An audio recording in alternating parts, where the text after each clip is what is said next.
This is my second trial of trying to record this video. I actually did record this one at my home, but I think it was a very rough first take, and um, I have been dreading editing it because I know it's going to be a very long editing task. Something that I want to talk about today is culture. Actually, it's not culture, it's the thing which we call culture. And the reason I'm refraining from actually calling it culture is because I want to go deeper into it, and normally we do not go that deep into the idea of culture. Um, so why do I want to talk about it, and why do I want to go deeper into it? So when I first came to Canada, before that I had not experienced any other culture or place to that depth other than India. That's the only culture I grew up in, and of course all the variations that India itself has to offer. So when I came to Canada for the first time, I did not have any basis to know how much difference it can be, and it turned out to be actually pretty different. Not only it was something different and new, something which I was still unfolding and learning about, but it also felt like something big was missing, like a flavor of life, or you can say a version of life, was completely missing. And that's not to say in a negative manner. Of course, up until that point, I hadn't even explored Canada to its full colors. I hadn't dived deeper into it. Fast forward to almost 5 years now. I've been here for 5 years. I've definitely adopted a lot of Canadian ways of life, you can say. And still, I would say that experience of a gap is there. But all of this got pretty interesting for me when I started my first job, and at my role, which was it was a corporate role within healthcare, and we had one of our trainings, and in that training, the basic idea was that they wanted to make sure that everyone is aware about the indigenous cultures of Canada, and we are aware of the indigenous culture and their histories, so that we can minimize the discrimination indigenous people face, especially in healthcare. The course is called Sannyas. It's amazing. I highly recommend it, by the way. And there was a line in that course which really struck with me. And that line basically was, it's paraphrased, that the bedrock of culture is worldview. So what they mentioned was that worldview, that culture has three different layers, and what we see, which is like the behaviors or the traits, they're only the very top view level.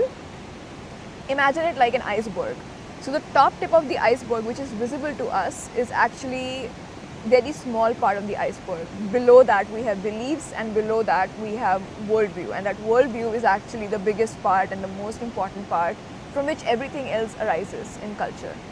And that is when I think things started to make sense, because what we believe the reality is, what we believe the world is, that is what worldview is, and that forms our beliefs, and that is going to dictate how we really live our lives, how we really make decisions, what kind of decisions we make, what kind of structures do we create, what do we choose, what is our goal in life, or what do we think we want to get out of life, or we can get out of life, what are even the options available to us.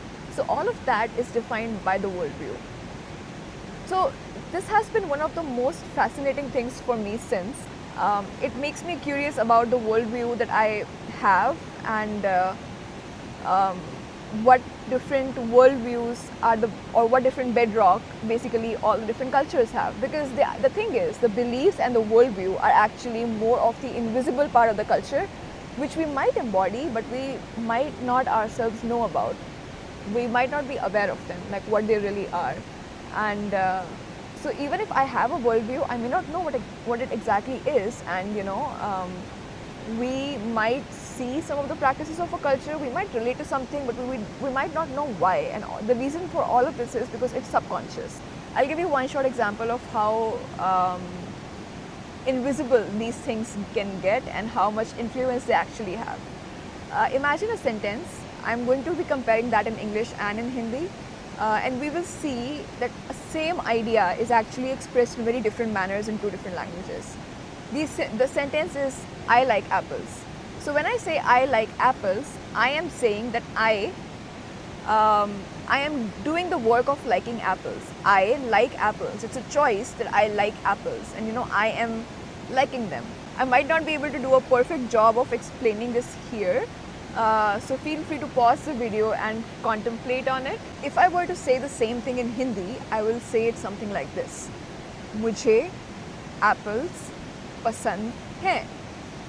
Which is, if I try to translate it into English, it's going to be something like, to me, apples, and the last part, pasand hai, is a little complicated to translate literally into English, but the basic idea is that I am expressing, I'm pointing myself to a state where I like apples. Like, basically in Hindi, the liking of apples is a state that I am relating to, or that I am pointing to. And that's the whole point. It's the same idea, like us experiencing the liking of apples. And one language is saying is that I am doing the liking. I like apples. And the other language is saying that to me, apples is a state of liking. This tiny example shows how languages are at one hand framed by the worldview that they were created under, and they also carry the seeds of the worldview with them.